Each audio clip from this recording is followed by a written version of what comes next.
Você é Léo de Leonardo, não? Não, Léo de Léo. É Léo, só Léo. É, já é muito, não? É Léo. É ótimo. Então, Leonardo, não tem nada a ver. Agora, você notou, já falaram que você parece muito com Lulu Santos, né? Ou não? Já falaram. Mas Eu, quando vi o Lulu Santos uma vez, achei que eu tô melhor que ele. Mas muita gente já falou. Talvez pela cor do cabelo. Não, o nariz também, a boca, parece bastante. Você é da onde, mano? Eu nasci num lugar que não tem no mapa nem do município. Chama-se Biguá. Em que estado? Minas Gerais. Bem longe de Nanuque. Bem longe de Nanuque e de... Extremo sul de Minas. Aqui na divisa com São Paulo. Biguá. Biguá. Conhece, Miltinho? Conheço, já passei por lá muito. Aí. Para ir para São Lourenço, que eu sou de São Lourenço. Muito bem. É bem Cristina. Cristina. É o Miltinho. Barra Grande. Conhece o estado de Minas como ele conhece a palma da minha mão. Ou seja, mais ou menos. Porque com 800 e tantos municípios. Ô, Padre Léo, você cuida de dependentes de drogas, cuida de jovens com problemas de drogas. E você, qual é a familiaridade que você tem com qualquer tipo de droga para tratar com tanta veemência esse problema? Quando eu era jovem, eu fui dependente. Naquela época, a gente usava maconha, chá de lírio e outras drogas como uma rebeldia ao governo. Como a gente achava que aquilo fosse uma forma de ir contra o sistema. Então usava as camisas do Che Guevara, cabelo comprido, né? Os embonazinhos atravessados na cintura, que era uma marca nossa. Então eu fui usuário. E muito fumo? Muito. A gente fumava. Maconha naquela época a gente fumava demais. Até porque era uma droga, falando do ponto de vista da droga, da qualidade da droga, uma droga boa. Muito diferente de hoje. Então eu fui usuário. Mas peraí, você querer te interromper e já te interrompendo. Boa em que sentido? Já que você vou dar um exemplo. O Jesus está entre o bom ladrão e o mau ladrão. O bom ladrão, na realidade, como era bom, era o mau ladrão. Exatamente. O mau ladrão, profissionalmente, era o bom ladrão. Que foi deu para entender? Sim. Bom, então você diz, a maconha era boa. Boa porque era mais forte, boa porque era o quê? Menos mistura, era mais pura, era mais natural. Ela tinha 3% de THC. Hoje, para você ter uma ideia, skunk, por exemplo, que é um tipo de droga, não a banda que é muito boa, tem 33% de THC. Você nunca experimentou skunk? Não, skunk foi só a banda. A banda sim? A banda sim. As cocaína, experimentou cocaína também? Olha, eu cheguei a experimentar cocaína para conhecer, porque cocaína era droga de rico. Pobre não usava cocaína. Imagina, com que você comprava 1 quilo de maconha, comprava-se um pouquinho de cocaína. E a cocaína dava muito medo na gente. Porque como ela é uma droga que deixa a pessoa muito agitada interiormente, aquilo que a gente ouvia falar da cocaína deixava você com medo. É o talco do diabo. Exatamente. Enquanto a maconha deixava você muito bem. Eu fumava maconha para missa. Mas não para celebrar. Mas tem uma coisa muito interessante. Você não era padre ainda? Não. Mas você sabe, você não sabe, mas... Mas vou saber agora. Vai ficar sabendo. O grande marco que a hora que eu decidi ficar padre, eu estava completamente chapado. Olha que coisa incrível. Foi uma coisa, uma graça de Deus. Lá eu vi o dedo de Deus. Porque ia ter um show do hoje ministro Gilberto Gil. Ia ter um show do Gil e o jornal que eu ajudava pediu para a gente fazer a cobertura. Então, como ganhamos o ingresso de graça, vamos preparar antes o estoque de maconha para fumar. Então, eu levei... Era estoque, a gente fumava 8, 10 cigarros. Então, eu e o amigo fazendo. Me esgalhando a droga aqui e já fumando. E quando fomos fazer o último cigarro, eu pedi a ele que segurasse o papelzinho. E aquele resto que ficou aqui no papel, eu peguei e fui fazer isso aqui para aproveitar até o final o pozinho. Quando eu estava fazendo esse movimento no papel com o restinho da maconha, como eu já estava sob efeito da droga, eu me vi vestido de franciscano, passando a mão... Droga forte essa, né? Passando a mão na patena, purificando a hóstia consagrada. Naquela hora, você veja, eu já chapado, eu comecei a rir e a chorar. Foi misturando choro e riso. E ele falava pra mim, pelo amor de Deus, cara, cala essa boca, se meu pai escuta, você vai vir aqui, o que é? Mas eu não conseguia. Isso era antes de ir pro show. Antes de ir pro show. E aí, fomos pro show. Fomos pro show, não teve show. Deu um problema lá, o show foi transferido pro dia seguinte. E aí começou aquela baderna lá dentro, Jô. Me deu um desespero, porque eu já tinha fumado não sei quantos cigarros. Eu levantei, saí do Tigrão, lá em Itajubá, fui para casa da minha ex e falei para ela, eu vou ser padre. Era o que, sua namorada? Era namorada. Quer dizer, viviam já maritalmente? Não, naquela época não. Eu já disse alguma Naquela vez que época, eu nasci na não... época errada. Mas nem transar, nunca transou, claro. Antes, Com ela nunca transei. Sim, tudo bem, mas não é que você foi para o sacerdócio virgem. Você já tinha todas as Eu experiências. queria ter ido. Também. Outro dia eu fui entrevistar um bispo, ele com 70 e tantos anos, falou, sou virgem até hoje. Achei lindo e maravilhoso. Mas ele deve ter preferido a sua experiência. Você não sabe a história do rabino falando com o padre? E o padre, numa viagem de trem, o padre comendo com mau gosto um sanduíche de pernil, aí ofereceu para o rabino. Sacanagem. Rabino, não quer um pouquinho de sanduíche de pernil? Aí ele falou, não, obrigado, não quero. Não sabe que está perdendo, é tão gostoso, e comendo. Passou um tempinho, o rabino perguntou para ele, padre, antes de ser padre, alguma vez teve experiência sexual? Eu falei, bom, tive, sim, claro, algumas. Não é muito melhor do que sanduíche de pernil? Então não sei se o bispo estava arrependido ou não. Estava não, está muito alegre, muito equilibrado. Mas vamos voltar então para a maconha, para o fumo. Exato, aí ela falou, nossa, mas você está com um olho tão estranho. Ela não sabia que eu estava Fumado. Chapado. Chapadão mesmo. Estava chapado.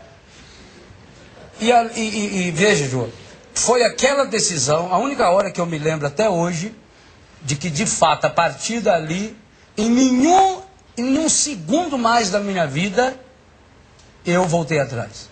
Olha que lindo isso. Passado algum tempo, isso foi em, não me lembro, julho.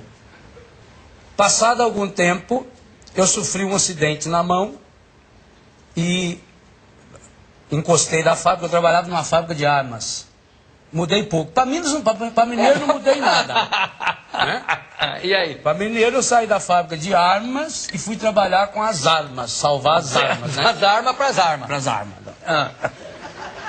Aí como eu estava encostado do serviço, eu conversei com uma pessoa amiga, encaminhei para o seminário, fui para o seminário. O dia que eu fui para o seminário, eu disse o dia e a hora que seria a minha ordenação sacerdotal, daí 9 anos. E errei por 1 hora por culpa do horário de verão, porque naquela época que eu decidi não tinha horário de verão. Senão eu teria acertado até na hora. O susto da sua namorada quando você disse, eu vou ser padre. Aí ela falou bem alto assim, mãe! A mãe dela estava na cozinha. O que foi? O Léo disse que vai ser padre. Bem, então que seja um bom padre. Aí ela se pôs a chorar. A gente se dava muito bem. E hoje em dia vocês ainda... Sim, grandes amigos até hoje. Ela, o marido, me visitava, não tem muito tempo. Que idade, Padre Léo, você tinha quando aconteceu isso? 21 para 22 anos. E quando é que você começou a usar maconha desse jeito? Com 18? Não, com tempo? 12 para 13. Com 12... Eu morava no Biguá. Aí vim para Itajubá estudar. Você imagina, veio um rapazinho bobo da roça. Vem estudar na cidade. Eu fumava cigarro comum, porque minha avó, eu passei a morar com ela. A minha avó era interessante, ela fumava, mas ela tinha nojo de pegar no fósforo. Então, ou ela acendia o cigarro dela no fogão de lenha, ou pedia pra gente acender para ela. Então a gente ia acender, acabamos aprendendo a fumar assim. Então eu fumava, junto com a minha avó, junto com o meu avô. Era natural. Normal. Quer dizer, vem um bobinho desse, que já fuma cigarro comum, logo apareceu um amigo, eu não me lembro nem como. Então com 12, 13 anos eu já comecei, nesse período até os 21 para 22, teve épocas que foi mais intenso, tinha época que fumava bem menos. Mas sempre fumando? Sempre, e sempre sob controle. Eu nunca saí, hoje eu tenho certeza... Você quando estava, nessa vez, chapado, mas sabendo o que estava fazendo. Sabendo que... Mas eu te interrompi, você ia dizendo o quê? Sempre sob controle, a não ser... Não, eu digo, teve momentos em que eu fumei mais, momentos que fumei menos, fiquei algum tempo sem fumar, né? Mas usava álcool. E chás? Que tipo de chá? Cogumelo, o que mais? Na roça a gente fazia chá de tudo. Fazia chá de bosta de vaca. E dava resultado? Não dava. Você sabe que o efeito também é psicológico. Do chá de bosta de vaca deve ficar uma merda, no fundo. Fica uma merda. Sequinho, não é ruim não. Não é ruim não? E o que mais? Além desse... O cogumelo do campo, chá de lírio, chá de fita. É isso é que eu queria que você falasse. Como é que é esse negócio? Que fita? Chá de que fita? Como é que é isso? Aqui eu vou dar uma receita para vocês não, mas... Isso aí já é coisa ultrapassada. Essas fitas, hoje não existe mais, né? Fita cassete. Fita de... Fita cassete. Fita cassete, de tocar em gravadorzinho. Você abria o gravador, a fita lá, tirava um pedação daquilo, fervia e bebia. E dava que... ficava louco. Mas dava que tipo de loucura? Tipo uma maconha? Uma mistura de... É? Uma mistura de maconha com álcool junto. Quer dizer que você pegar uma fita VHS, por exemplo, é um ácido. Eu não cheguei a usar. Se a fita de áudio dá... Isso é uma loucura. Mas isso acaba com a saúde, ué. Isso é soda pura. Evidente que acaba com a saúde. Isso é um absurdo. Você vê o que eu estou falando? Não, falando, porque hoje em dia não tem mais, essa fita nem existe mais, né, praticamente, e ninguém é louco de fazer isso. Tomara. Chá de fita. Chá de fita. Que coisa de louco. E fica completamente doido. Até, veja, hoje talvez um dependente, se fosse usar isso, o efeito para ele seria muito pequeno. Depende se é uma fita de 120 minutos, se é uma fita de... A quantidade. Porque como ele está acostumado com drogas muito pesadas, e a droga hoje é muito suja. O pior da droga hoje não é nem o efeito da droga, é a sujeira da droga. O que se mistura hoje na maconha, o que se mistura na cocaína e por aí afora é um absurdo. Bom, fui para o seminário. Como religioso no seminário, eu já atendi alguns jovens, fazendo pastoral. Logo que fui para Brusque, eu tinha 2 anos de seminário, atendi um caso muito grave de um rapaz que foi expulso do tiro de guerra por ser pego com droga. E aí, como eu atendi, logo veio a família de outro, e assim, os primeiros anos da minha formação, eu fui fazendo um trabalho de atendimento. Depois fiquei padre, voltei para Brusque, e aí eu fui ser diretor de um colégio. E aí eu comecei a ficar agoniado, porque vinha lá um jovem drogado, vinha uma menina de rua, uma prostituída, um travesti, pedia minha ajuda. Eu conversava, ouvia, rezava, mas depois eu ia embora para minha casa. E aí eu ficava de noite pensando, aonde será que está esse povo? Então eu comecei a levantar de madrugada, pegar o meu carro. Agora você imagina o escândalo. Um padre jovem. Eu tinha 2 anos de padre. O meu carro está bem grande, escrito no vidro de trás, Jesus. Então, todo mundo conhecia o meu carro, cidade pequena. E 2, 3 horas da manhã eu saía. Saía e ia. Aonde eles estavam, levava, buscava. Aí, o meu amigo está lá não sei aonde, eu estou com um amigo não sei aonde, vamos para a zona buscar. Então eu levava, aonde precisasse levar, eu levava. Mas ficava naquela angústia. Porque eu tinha a minha casa e eles. Aí o que eu fiz? Comecei a levar para a minha casa. Dormia lá em casa. Chegaram a dormir quantos lá? 8, 10, 15. Olha. Teve um travesti que dormiu na minha cama. Não foi comigo, não. Foi na cama. Na cama, aí, na cama. Eu fui pro sofá. Mas se alguém precisasse dormir com ele, dormiria. Claro. Tranquila, dormir com qualquer um. Dormir não é o problema. Não, olha, eu acho o seu depoimento dos mais comoventes que eu já ouvi aqui e dos mais firmes. Onde é que você faz o seu trabalho hoje em dia? Esse trabalho de recuperação de drogados, enfim, de toda essa ligação com jovens que têm problemas, ou até não jovens, né? Se alguém procurar você, que não seja... Hoje nós temos a Casa Mãe, lá em São João Batista, Santa Catarina, onde eu moro, onde nós acolhemos 120 pessoas, das quais 30 e poucas crianças, e jovens, deve ter uns 60, os adultos, homens, mulheres, crianças, enfim. Temos uma casa em Curitiba, outra casa em Guarapuava, outra casa em Castro, outra casa em Foz do Iguaçu, essas 4 no Paraná, e uma em Lorena, aqui no estado de São Paulo. Inclusive tem filhas minhas aí de Lorena presente na comunidade, também uns amigos, benfeitores.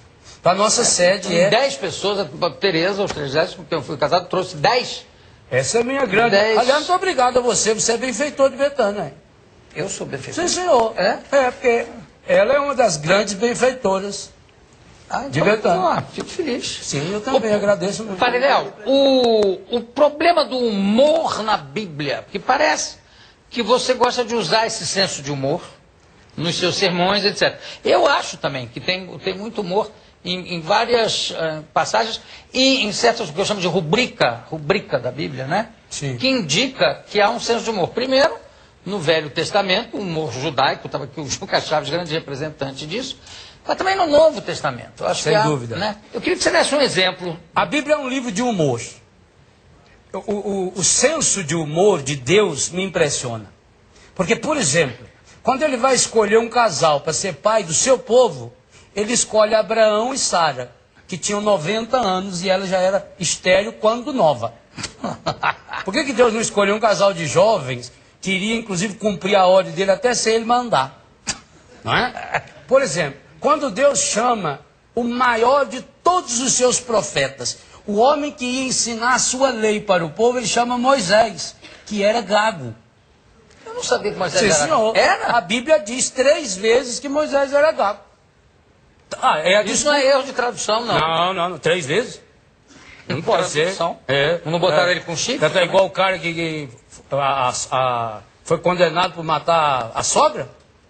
E o delegado falou, escuta, mas o senhor quer me explicar como é que aconteceu? Ele disse, olha, eu estava na cozinha preparando a refeição e eu estava com a faca na mão. A velha veio feito louca e pulou em cima da faca.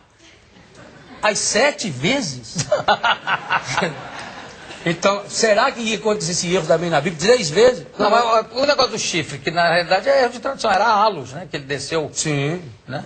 Bom, aí sim. Aí, né? mas aí hoje você pega uma tradução moderna da você Bíblia. já sabe, continua a lá exegese. Não, é legal. Tanto que ele falou para Deus, chama outro. Eu não, né? Tanto que o irmão dele já chama outro. Eu não. Aí Deus falou, mas aí o senso de humor dessa passagem, isso é Êxodo 3 e 4, é espetacular.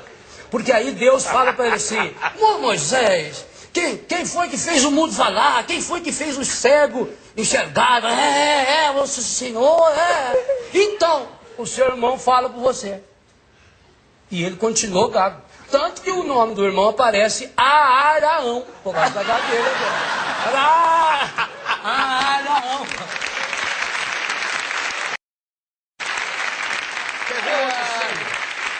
Impressionante. O senso de humor de Deus. Só para completar essa passagem de Moisés, quando você fez Deus falando com Moisés, Deus também deu uma gaguejada. E riu. Deus vive rindo. A Bíblia diz Foi isso. para outra passagem. Por exemplo, destruição de Sodoma e Gomorra. Por que Sodoma foi destruído segundo a Bíblia? Sodomia. Sodomia. Sexo errado. É. Muito bem. Deus salvou Lote. Lote e as suas duas filhas. E eles foram para a montanha. E a mulher também, né? A mulher olhou para trás. Olhou para trás. Deu uma de besta, É. morreu. Por isso que não deve olhar para trás. Aí quando chegou lá, como a mulher virou sal, o Lote se uniu às suas duas filhas. Ué, quer sodomia maior? Não é? É um absurdo. Acabou ali na cidade. Quer dizer, então ele tinha uma certa implicância com aquela cidade, ou não? Eu acho que sim. Eu acho que sim. Não, veja, Deus gosta de brincar. Jesus, por exemplo, ele se manteve muito fiel ao Pai, no senso de humor. Por exemplo? Por exemplo, as perguntas tolerância zero de Jesus. Para mim são perguntas excepcionais. Porque você imagina, Jesus está atravessando Jericó. Um cego berrando lá, Jesus, filho de Davi, tenha piedade de mim. Jesus, filho de Davi. O povo manda ele calar a boca e ele não cala. Aí Jesus fala, traz o cego. Aí traz o cego, a hora que o cego chega na frente dele, Jesus vira e fala, que queres? Senhor, eu queria um labrador para puxar eu. Uma bengala. Queria que o senhor me arrumasse uma aula para estudar braille. Ora, não parece óbvio? O paralítico... Que quer? 38 anos o sujeito lá na beira da piscina. Aí Jesus chega lá, começa a conversar. Né? Que desejas? O paralítico. Senhor, eu queria uma cama com um colchão d'água. Uma cadeira de roda com... Ora, não é? Parece óbvio. Por exemplo, quando Lázaro morre, diz que Jesus não foi, levou 4 dias para chegar lá. Aí quando chegou lá, chorou, etc. Jesus vira e fala para Marta, onde o pusestes? Nós vamos pôr o morto, senhor, com 4 dias. Está sentado no sofá lá esperando o senhor chegar, não sai de lá. Pusemos numa geladeira. Não é? Mas tem uma fantástica ainda. Quando vão prender Jesus no Getsemane. Essa é espetacular. Mel Gibson retratou um pedaço. Só que ele não fez... Mel Gibson é muito sério, então ele não colocou esse outro lado. Foi uma pena. Perdeu, o filme ficou muito triste. Foi uma pena. Porque você veja bem, a paixão de Cristo demorou 18 horas no máximo. A ressurreição de Jesus já tem 2000 anos.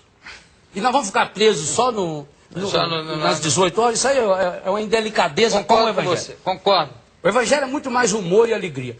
Quando vieram prender Jesus e o Judas e aquele exército todo e com aquelas tochas, quando eles chegam, Jesus olha para eles e fala, a quem procurais? Posso ser útil? Posso ajudar alguma coisa? Não é? Assim, ele estava lá por causa dele. Ou, por exemplo, quando a grande multidão, Lucas 8, a grande multidão que acotovelava e pichotava em Jesus, de repente uma mulher tocou em Jesus. Ele vira e fala, quem foi que me tocou? O Pedro, inclusive, perdeu esse estribeiro com ele. Falou, senhor, por favor. A multidão te comprime, te aperte de tudo quanto é lado. E o senhor perguntar, quem foi que me tocou? Você está pensando na artista da Globo? Aí que Jesus, não estou perguntando quem deu um esbarrão em mim, Pedro. Estou perguntando quem foi que me tocou. Então, esse senso de humor, essa capacidade de ir por um caminho e fazer uma conclusão final diferente. Porque o grande segredo do humor, a meu ver, é isso. E o humor é muito importante porque só quem é sério tem bom senso de humor. Só quem leva a vida a sério. E só leva a vida a sério quem tem um bom senso de humor. Porque faz você não se sentir tão importante. Faz você enxergar por um outro ângulo. O grande segredo do humor é o final. Você vai por um caminho, conduz as pessoas naquele caminho, todo mundo entra naquele caminho, e chega lá, você faz um desfecho inesperado. Né? Porque por que se brinca tanto com português? Eu, por exemplo, quando estou em Portugal, eu nunca falo de português. Eu falo dos húngaros, dos búlgaros. Coincidentemente, eles chamam Joaquim, Manuel, etc. E o pessoal lá gosta muito disso também, dessa brincadeira. Né? Então, o final é interessante. É evidente, o desfecho. O desfecho. Mas, por exemplo, a passagem do olhar antes do olhar os lírios do campo, aquilo é provocado porque some uma túnica de Pedro, alguma coisa, como é que é isso? Uma queixa qualquer Não, em relação a Jesus? Não há fato, não. Aquilo está dentro do contexto do Sermão da Montanha. Que começa... Não é provocado por nenhum fato? Não. Então, porque na verdade aquilo foi o Sermão da Montanha, não quer dizer que Jesus sentou lá ou trepou lá naquela montanha e falou aquilo tudo. Mas o negócio do... Olha, eles não têm isso, não têm aquilo, mas nem Salomão em toda a sua riqueza tem... É a analogia que ele fez. É. Por quê? Porque Jesus foi um grande criador de link do céu. Por onde ele passou, ele criou o link do céu. E o que é espetacular em Jesus é que ele fala a partir de coisas muito simples. Por isso também eles gravaram a maior parte das coisas que ele falou. Porque eles passavam por ali sempre. O que Jesus estava ensinando é a pessoa entrar nessa sintonia consigo mesmo, com Deus, com a natureza, com as pessoas. Com a comida, né? Com a comida. Era sempre em banquete, Sim. sempre... A mesa aparece em mais de 200 passagens na Bíblia. A mesa como um lugar teológico. Aliás, isso, você tem... Claro, você é cristão e conhece bem a pedagogia de Jesus. Mas isso que você faz aqui, por exemplo, é profundamente teológico. A sua mesa, a caneca do seu convidado igual à sua, essa proximidade. Por exemplo, você de vez em quando se aproxima da pessoa e toca na pessoa. Alex, traz a minha túnica vermelha, por favor. Esse é um dado de Jesus. Jesus não tinha medo. Numa época em que o pregador tinha que ficar longe. Não havia coisa tátil, né? O toque. E Jesus tocava e deixava tocar. Tocava em... Porque dizia o seguinte, se tocasse no impuro, ficava impuro. Jesus fez uma lógica contrária. Não, vamos ser puro. E o puro tocando no impuro, vai ficar puro ou impuro. Reverter essa situação. Essa proximidade, por exemplo, isso é muito importante. Você não acha, Padre Léo, que às vezes, voltando à rubrica, né, do Novo Testamento, que às vezes as encenações que são feitas são totalmente o oposto do que está indicado? Falando do Sermão da Montanha, me parece que é uma coisa que foi dita assim, num papo, Exatamente. Né? No entanto, cada vez que a gente vê montado é sempre uma coisa bem aventurada, uma verdade. Coisa grandiloquente. O tom de voz. E está escrito, ele falava não como os escribas, exatamente, mas como alguém que tem autoridade. Então, mas essa autoridade não grita, né? Exatamente. Aliás, você só grita quando você está longe. Fisicamente longe. Ô, fulano, pega lá. Daí você tem que gritar. Ou quando o coração está longe. Por exemplo, nós dois começássemos a brigar, vão me levar a voz. Por quê? Porque o nosso coração vai ficando longe. E também tem outra coisa que eu acho sensacional nisso, é o negócio do atire a primeira pedra. Aquilo é espetacular. Ele está quase agachado ali, mexendo. Não está agachado. Para ficar entre. Eu não estou discutindo. Quem não tiver pecado, que atire a primeira pedra. E quase que a mãe dele sapeca uma pedrada na moça. E ela fala, só não vale. Outras passagens que tem muitas passagens assim, em que você vê que as pessoas se recusam a isso que você está falando e isso que você está fazendo. Há uma proximidade com Jesus, né? Que fica uma coisa é o segredo tão de Jesus. hierática, né? Fica uma coisa... Na própria igreja, né? Tem muitos padres que você falar o que você fala, ficam chocados, né? Porque reveste-se o sagrado de uma sacralidade que o sagrado em Jesus não tem. Olha, o cristianismo é a religião... Veja, as demais religiões ensinam como o ser humano faz, o que fazer, que degrau subir para chegar no céu. Todas as outras religiões, eu lecionei cultura religiosa. O cristianismo é o contrário. É o céu que chegou aqui. O verbo de Deus se fez carne. Jesus se fez gente, com carne, com osso, chorou, sorriu, comeu, assim, teve fome, dormiu, né? Então é o contrário. É a humanização de Deus. E eu não entendo, porque a igreja acredita nisso. Quando o padre bota um pouquinho de água no vinho, em todas as missas dos padres, ele pede para que possamos participar da divindade de vosso Filho, que se dignou a assumir a nossa humanidade. A igreja acredita que nós temos uma natureza divina. E não é um panteísmo, não. Vai muito além do panteísmo. que nós, de fato, por graça desse Deus, Deus não nos criou como adversários. O ser humano é a imagem e semelhança de Deus. O ser humano é parceiro de Deus. Eu vejo os meus filhos, que é assim que são tratados os que moram conosco. Eu vejo os meus filhos. Eles chegam em Betânia, quantos deles? Chega aquele rosto deformado, fedendo, sem dente. A droga, o álcool aniquila a pessoa. E aí, quando começa a viver conosco, a gente vai atrás de dentista, para colocar dente na pessoa, uma alimentação correta, um ambiente saudável que nós vivemos. 2, 3 meses depois, há um processo de restauração, o rosto da pessoa é outro. Se eu, por exemplo, que adotei esse menino, essa menina há 4 meses, há 1 ano, ou alguns que já estão há muito mais tempo comigo, se eu fico feliz, imagine então Deus, quando vê uma pessoa se restaurando, sendo gente. É para isso que nós nascemos. Jesus, por que muita gente fica preocupada? O que Jesus fez dos 12 aos 30 anos? Aí ele viveu, que é coisa mais fabulosa que isso.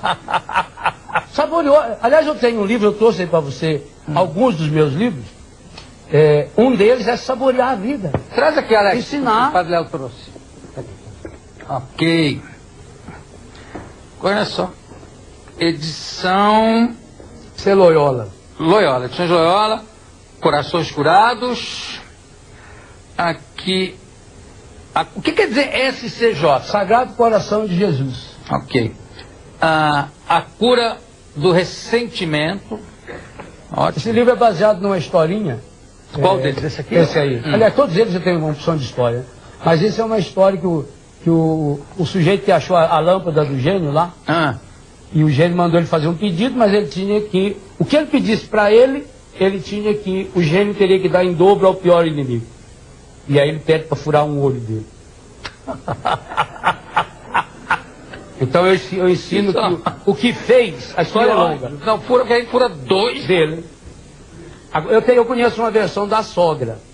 Aí é pior ainda, fala, me deixa meio morto. Porque tudo que eu der para você, eu tenho que dar para sua sogra. Me deixa meio morto. Meio morto. Experienciar milagres. Rastros de Deus, bonito. Isso é uma história interessante de um rapaz, um jovem.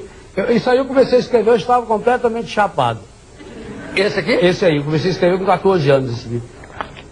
Então, é uma viagem, quem vai ler hoje vai entender bem.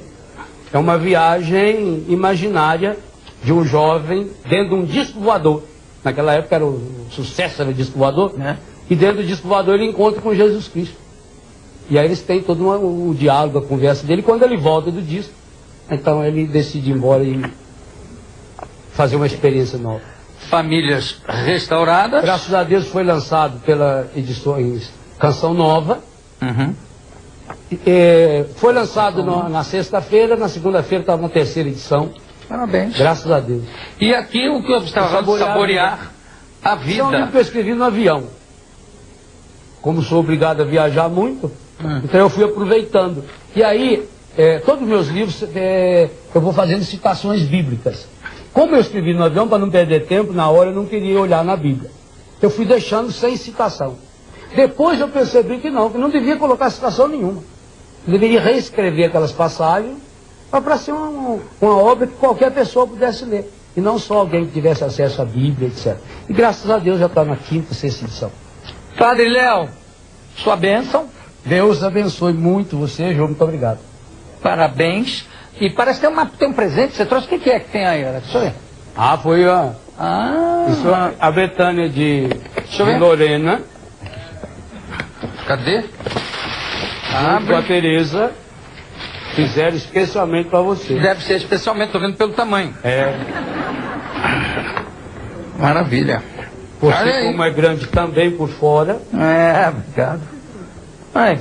Obrigado. A Betânia, e atrás tem o símbolo da comunidade, que é tá aqui. Esse rosto. Lindo. Indefinido. E aqui não passaram ferro sobre as estampas. Claro. É o preço que está vendo. Não, imagina. Se fosse eu não mostrava, né? Olha que maravilha. Beleza. Alex, guarda para mim, por favor. Obrigado. Olha, sua participação não tenho palavras para dizer. E parabéns pelo seu, vou falar uma coisa que parece um absurdo, pelo seu conhecimento da Bíblia e do Velho Testamento, que geralmente só não é só, mas geralmente os pastores protestantes é que conhecem mais o Velho Testamento do que os padres católicos, né? Quer dizer, Eu gosto muito do velho e do novo. Parabéns, muito obrigado pela sua participação, Padre Léo. Daqui a pouco a gente volta.